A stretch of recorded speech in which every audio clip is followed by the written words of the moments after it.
Of course, we begin here at home as eligible voters in Edo State will go to the polls on Saturday, September 21st, to elect a new governor that will take over from the incumbent Godwin Obaseki, who will complete his statutory 8-year tenure by November 12, 2024. Campaigns for the coveted seat have been intense.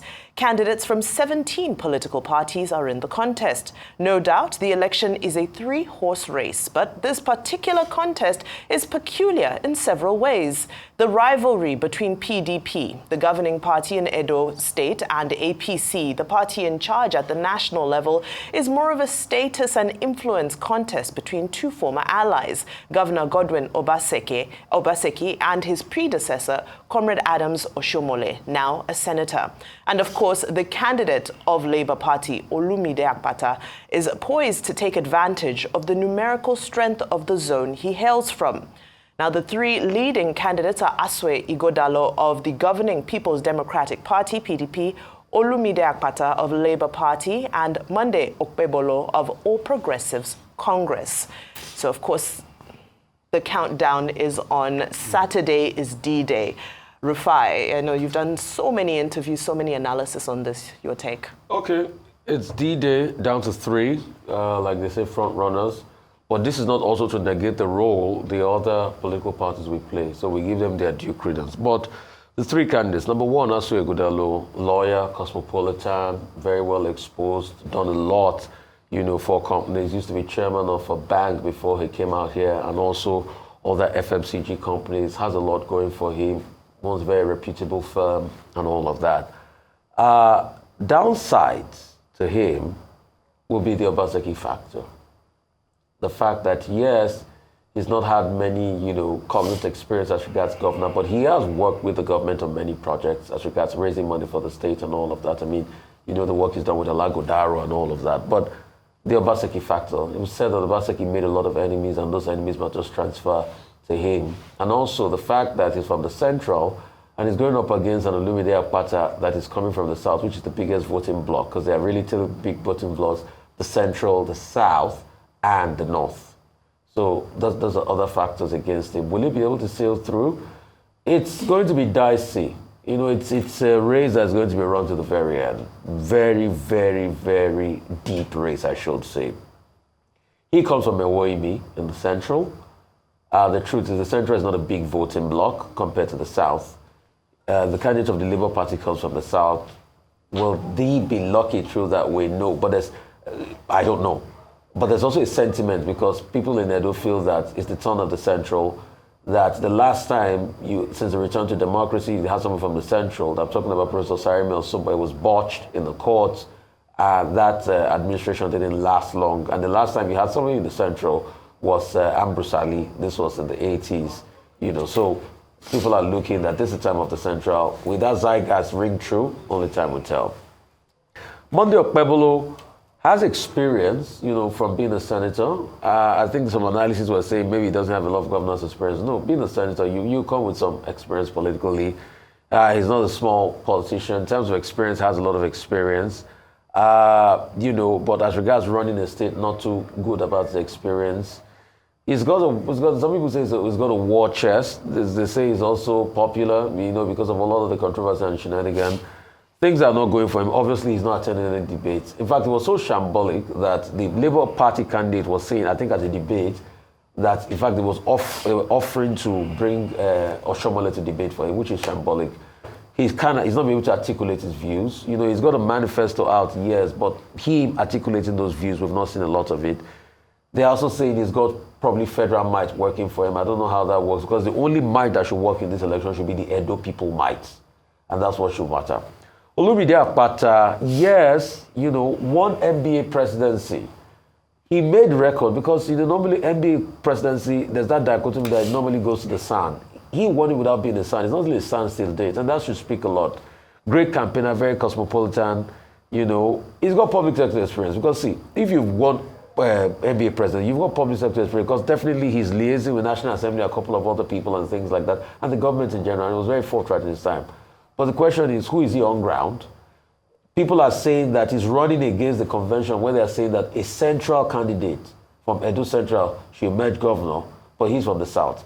he has something working for him. The South is a big voting bloc, but will they holistically go for him? There are other machinations there. So let's see how all of that passes. Because if you look at it, some deputy governor candidate of the PDP, I think, also comes from the South. So will he also be able to pick up the votes of the North? As for Pebolo, they say he might have a strong advantage with the North because of Adapsa Shomole and Ali and Shoaibu, being in the APC now and trying to bring out the North vote for him. But let's see how all of these permutations pan out. But most importantly, let the Edo people speak. And 35,000 police officers have been deployed. I hope they will stop the shenanigans of rigging and corruption in the electoral system. Okay, Edo goes to the polls in an off-cycle election that would, follow the completion of Governor Obaseki's tenure on November 12, I think, November 12, 2024. Now, this election, in the lead up to this election, there have been a number of issues that have to be highlighted. Number one is the threat of violence. Edo people are going into this election with the fear that there could be a violent outbreak among the gladiators involved in this election, with the kind of conflicts that we have seen ahead of the election. Number two, debates do not determine elections, as they do not elsewhere in the United States or in other jurisdictions.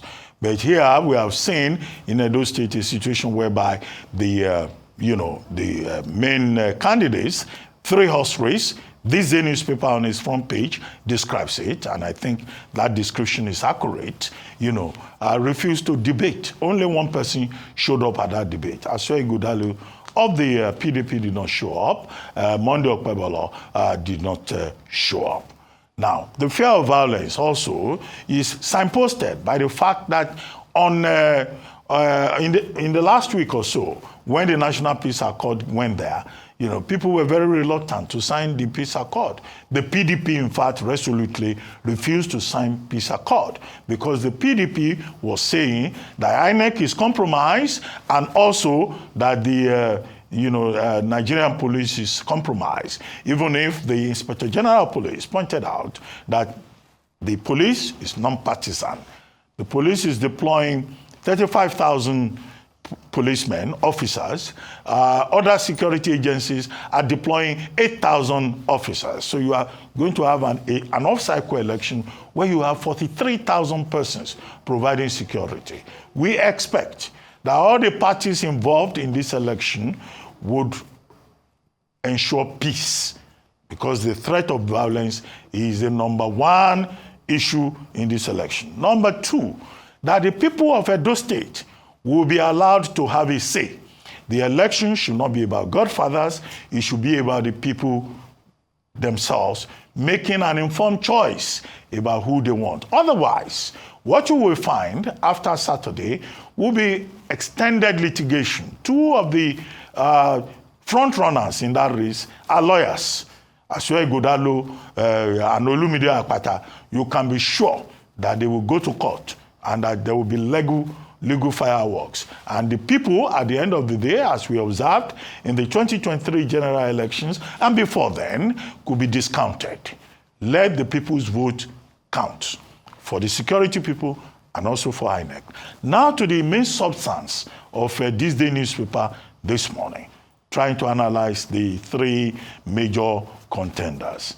Well, if you look at the front page of this day, it says very clearly that, Asue Ighodalo is very well educated. He has a brilliant pedigree, both in terms of parental background and also in terms of his education, board chairman in many places, well educated. He can speak, he can strike all the points.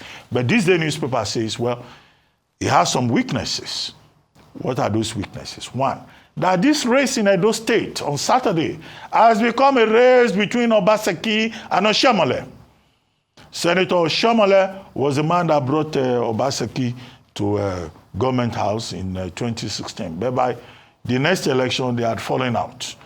And, a lot of that. So it's going to be a battle royale between the APC and the PDP, between Oshiomhole saying that, look, I'm the bigger boy in this town. And Obaseki saying, well, your boy has also grown and we are in charge here. So you see a game of personalities at that level. Ighodalo, has a manifesto, a proper manifesto, where he's promising pathway to prosperity. And he's been very active on the campaign trail. Now, the next person, Olumide Akpata, is also a very well-educated person, former president of the Nigerian Bar Association. He also has the advantage of coming from Labour Party. Labour Party in Edo South, I think, in the last election, did very well, producing at least a senator in Edo State. There are people who even claim that Labour Party is very strong on the ground in Edo State. But, it comes from Edo South.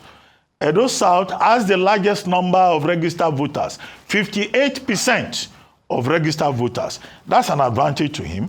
But the emerging consensus in Edo State is that the governor should come from Edo Central, where Okpewolo and Ighodalo comes from. The people of Ighodalo are saying in Esan West that it should come from their side because Okpewolo's side had collected the senatorial seat, and it's their turn to produce the governor. The last time they produced the governor was when Professor Osarieme, emerged for 18 months before he was removed, and Governor Oshiomhole emerged, at that time. Now to Okpewolo, he seems to be the weakest part of the link in this particular case. Now, this is a man who went on the campaign trail and promised the people insecurity. He had to be immediately corrected by knowledgeable people around him. This is a man that we have not seen at media interviews, who has been dodging, the opportunity to articulate his people. If he has a manifesto, I'm not aware of it. And I'm a very attentive person, Well, maybe some people will say, well, I didn't pay enough attention. But he says he's doing word-to-word campaign. The man who has been speaking for him most of the time, has been Senator Oshiomhole. Senator Oshiomhole is not the candidate. He's a big factor in the election, but Edo people were denied the opportunity to listen to Okpewolo. We are told that the advantage that he has is federal might. Federal might is an anomaly in this case, because they are saying because he's from the APC and APC is in power at the center, then the APC will do everything to put him there. No, he should not go there because he's an APC candidate. Because APC is the government at the center. He should go there if the people of Edo State think that that is what they deserve. At the end of the day, this matter, we cannot predict with certainty that this is how it will end in Edo State. But the truth of the matter is that the people of Edo State should know that they will only get the governor that they think they deserve. If they vote one way or the other, if they allow federal might, if they allow pedigree, if they allow competence, if they allow education, the choice is theirs. We don't have a dog in that fight because I don't have a voter's card that allows me to vote in Edo State. The one I have is from another state. I rest my case. Absolutely. So many, I love the brilliant analysis that always happens on the program. And I think the key word is undoubtedly unpredictable. The permutations of this election remind me of the presidential election because you have the traditional strongholds of PDP and APC, and then you have the third force that has come into the conversation, the Labour Party, which has made the predictions all the more complex.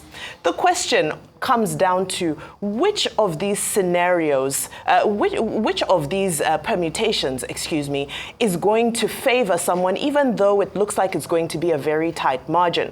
The question is, Labour Party is going to come and take from either the PDP or the APC, or possibly both. So, is it going to be a situation where Labour Party divides votes to the extent that PDP leads by a small margin or APC wins by a small margin?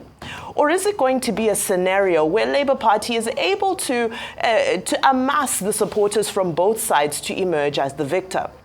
Of course, all of the dynamics that are at play have already been spelled out.